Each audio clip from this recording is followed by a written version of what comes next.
Hotel, honeymoon और कत्ल की ये संगीन दास्तान सवालों में उलझती जा रही है। इंदौर के राजा रघुवंशी और सोनम का हनीमून ट्रिप खौफनाक मर्डर मिस्ट्री में तब्दील हो गया। राजा की लाश मिल चुकी है, लेकिन सोनम का सुराग नहीं मिल सका है। परिजनों के मुताबिक उनका प्लान सिर्फ असम तक का था, लेकिन अचानक वो शिलोंग कैसे पहुंच गए, ये गहरा रहस्य है। राजा और सोनम रघुवंशी का एक सीसीटीवी फुटेज भी सामने आया है। इस फुटेज में दोनों को होटल के बाहर स्कूटी से आकर बैग रखते हुए देखा जा सकता है। इसके बाद वो स्कूटी से घूमने निकल जाते हैं।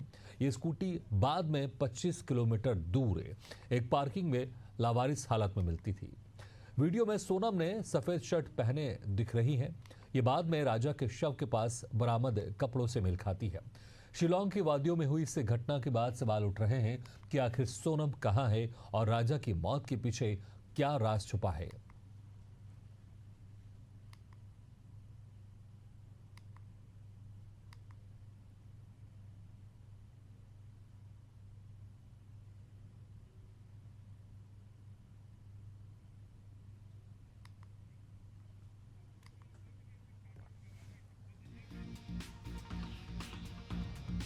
तो जिस तरह से अब ये वारदात सवालों के घेरे में है और हर कोई जानना चाहता है कि आखिर इसके पीछे राज क्या है, क्योंकि राजा की लाश तो कई दिनों बाद मिल गई है, लेकिन उसकी पत्नी सोनम का कुछ पता नहीं है। देखिए एक खास रिपोर्ट।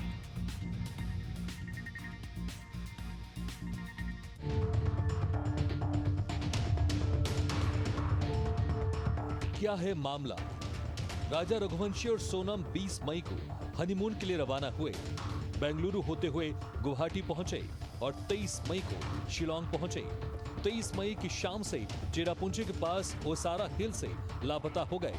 11 दिन बाद राजा का शव शिलोंग में एक गहरी खाई में मिला। सोनम का अब तक कुछ पता नहीं चल सका है।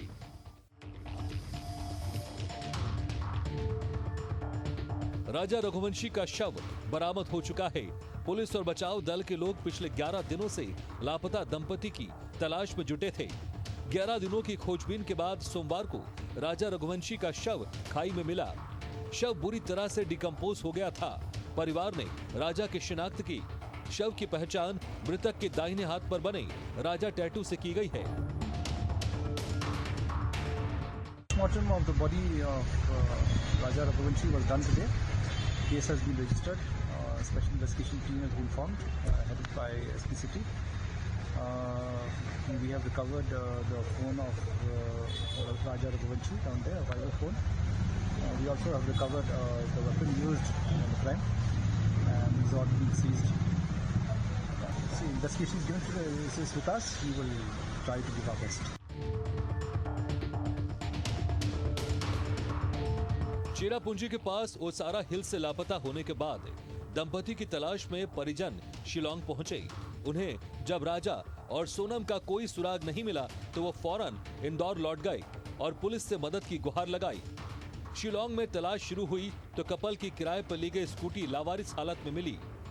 परिवार इसी उम्मीद में था कि दोनों को तलाश लिया जाएगा, लेकिन अब इस घटना से उनके परिवार पर दुखों का पहाड़ टूट पड़ा है। कि परिजनों का आरोप है कि यह हत्या है और मेघालय पुलिस मामले को दबाने की कोशिश कर रही है। उनके भाई विपिन रघुवंशी ने सीबीआई जांच की मांग की है। हम लोग फोन लगाते रहे उन लोगों को, वो फोन लगा नहीं उन लोगों का। तो हम लोग 23 तारीख तक हमने सलंग फोन लगा, उनको नहीं लगा। 24 को फोन लगा, नहीं लगा। तो 25 को हम लोग वहाँ से निकले थे। हम लोग को शक हुआ तो फोन क्यों नहीं लग रहा है। फिर हम लोग यहाँ पे जब आए थे तो हम लोगों ने यहाँ पे अपने आवेदन दिया था सोरा पुलिस में। उसके बाद हमारी जांच चालू हो गई थी और आज अपने 15 दिन पूरे हो चुके हैं और आज राजा रघुवंशी की बॉडी हमको समझ दी गई है। हम लोग चाहते हैं मेघालय सरकार जो है, सीएम साहब जो है, उनसे हम लोग ये चाहते हैं तो यहाँ पे सीबीआई जांच लगाई जाए और सेंटर पुलिस जो है इसमें दिल्ली से भी सीबीआई जांच लेकर यहाँ पे जाए। 2 टीम लोग मिलकर सीबीआई जांच करेगी कभी तो कुछ मिलेगा। पुलिस ने खुलासा किया कि राजा की हत्या पेड़ काटने वाले भारी धारदार हथियार से की गई है। हत्या में इस्तेमाल किया गया हथियार भी पुलिस ने बरामद कर लिया है। बड़ा सवाल यह है कि क्या ये महज एक हादसा था या किसी स्थानीय साजिश का शिकार हो गए राजा और Sonam. Bureau report, Asian news.